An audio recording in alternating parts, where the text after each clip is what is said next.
I first came across Dominique Dupuy in 1993 at the Biennial Festival of Myth and Theatre in the medieval town of Villeneuve-les-Avignon. Every afternoon, he led a 3-hour masterclass, and I became progressively more curious as the participants described his teaching method. They were dancing with heavy cotton skirts which covered both legs and feet. No steps were taught, and no rhythm clapped out. What kind of dance was this? In his workshops, Dupuy talks about dance as a process of making visible the invisible. At Villeneuve-les-Avignon, in his cloister dance, the invisible was his imaginative and emotional reaction to the space of that cloister. The visible was the way he moved. Motion is the physical, outward manifestation of an inner feeling, or, put the other way around, his dance is emotional, since the movement comes out of the emotion. This process explains what is meant when people talk about the alchemy of Dupuy's dance. He transforms everyday and inert material into something poetic and alive.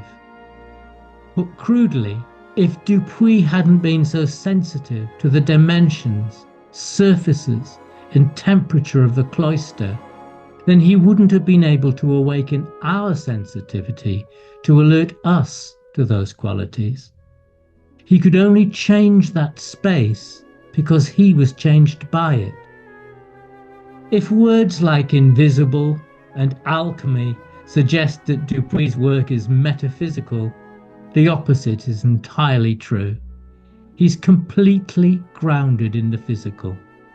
As a spectator, my dialogue with Dupuy's dance takes place on a physical and not a conceptual plane. Watching him dance or teach, he awakens my sense of touch, the haptic, and space, the kinesthetic. Dupuy teaches us how to watch dance with all our feelings. Like some Japanese master, Dupuy asks us to empty our mind of all preconceptions, thus freeing our 5 senses for clearer perception. It is as if we will enter the studio like some medieval knight in full armour and are gradually encouraged to leave our protective gear, the already known, the concept, the myth, out in the corridor and allow ourselves to return to a less mediated experience of what is happening. Dupuy's teaching and dance brings us back to a primary physical dialogue between our body, space, and objects. During this workshop, he questioned our vocabulary of the body. What and where is our center? Is our skin another organ of sense? What and where is the diaphragm? Dupuy rejects the myth of the center. He goes on to list the various centers of different cultures, the heart, the solar plexus, and so forth. Then he turns to the stomach, what the Japanese call the hara. Dupuy challenges the metaphysical notion of a hidden, non-physical center, which is the locus of truth and selfhood from which all acts and speeches are issued. He diffuses metaphysical centrality by analyzing it vertically. He breaks up the central zone into upper and lower parts. That is, he articulates it. And it is precisely in this space between up and down, the poetic and the everyday, that he locates our freedom and thus the source of our movement and emotion. Dupuy offers us a practical geography of the body, which brings us into a closer contact and dialogue with the world and others outside of us. He concentrates on the space between rather than within us. and takes this to the micro level. Far from being metaphysical, I would call Dupuy superphysical. If his account of sensations seems paradoxical or exaggerated, it's because he spent 50 years as a professional dancer and teacher attuning and refining his five senses.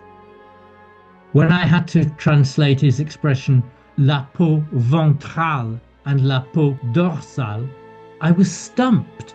This isn't a distinction that we make in English, not in the West maybe, but in Japan they distinguish two types of skin.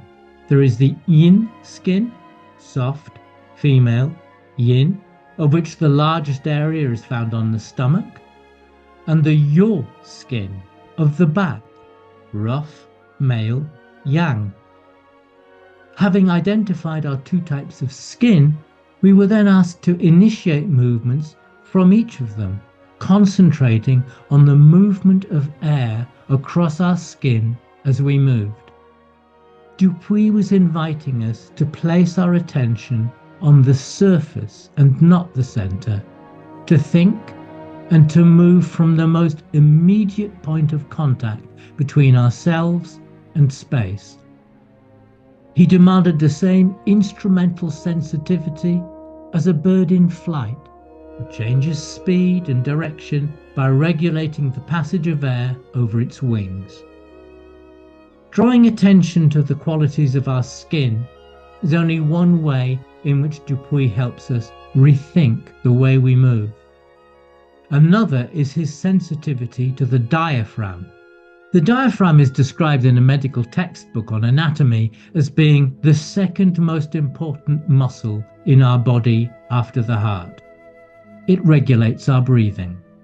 It is attached all round our rib cage by a continuous cartilage and attached to the pelvis by the two powerful psoas muscles running down either side of the spine. Dupuy calls these psoas muscles our kicking muscles. In other words, the diaphragm is that middle element, this time a muscle and not a space, which acts as a dynamic link between the upper and lower body. It's a means by which we can gauge our gravity, that is, the quality and sense of our contact with the ground. At its most basic, all our movements are simply the displacement of our weight. It is this very weakness which makes the diaphragm both a place of communication and interpretation. With the diaphragm, we have a place of weakness, a place where the energies, both masculine and feminine, can enter into dialogue. I like working on the two energies. The diaphragm is a place of passage between the emotions and our sex. Those last words of Dominique Dupuy. However, this harmonious, functional regulation of upper and lower body depends on the verticality of the spine.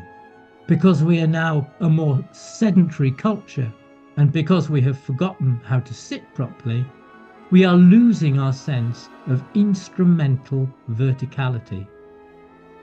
As we sit hunched up in our seats with our spine bent and our pelvis pressed forward, we lose much of our potential for free movement. Any move we wish to make requires considerable reorganization of spine and pelvis. Rather than being masters, we become slaves of gravity.